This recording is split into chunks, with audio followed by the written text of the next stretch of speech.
Miss, do you love Jesus? Yes. Okay. Is Jesus the center of your life?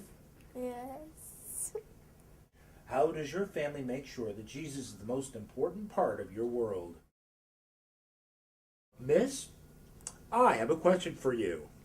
Do you love Jesus? Yeah. Have you ever seen Jesus? In a book. Do you believe in the gifts of the Spirit? Yes. Which gift of the Spirit is your favorite? His awesomeness. Which gift of the Spirit is your favorite? Gift certificates.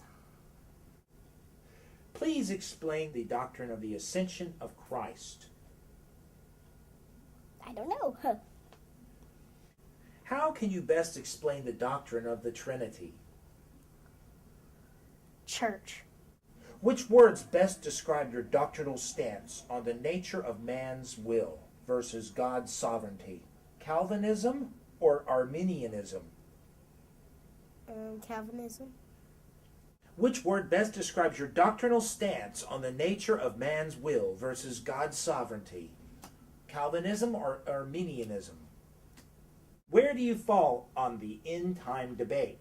Do you consider yourself to be post-millennial, premillennial, or amillennial? None of them.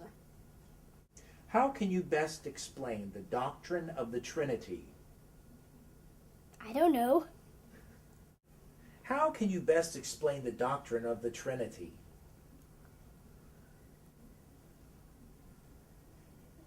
What is the greatest heresy facing the Christian church today? What is the greatest heresy facing the church today? Wigs. Wigs?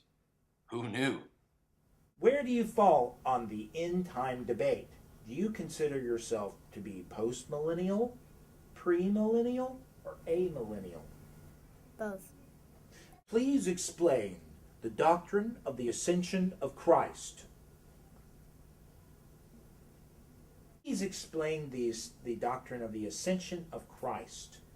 Well, my dad just got a job as a hearing aid doctor. I guess that's pretty good.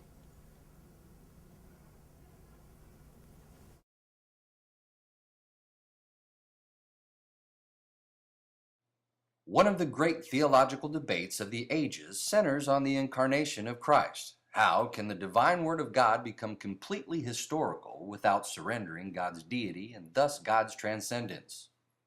Well, Sam, I've actually been giving this question a lot of thought. The canonic problem dissolves when we see the inner logic of revelation and reconciliation as the activity of divine subject, the eternal Son, who unites his own being with that of a strange humanity. The self-emptying of God is intrinsic to the interdivine Trinitarian structure of God's own being. So, from the further side of human estrangement, divine transcendence is revealed in its other selflessness. This transcendence is in the form of suffering love. The inner logic of incarnation is revealed to be a transcendence which has one side in heaven and one on earth.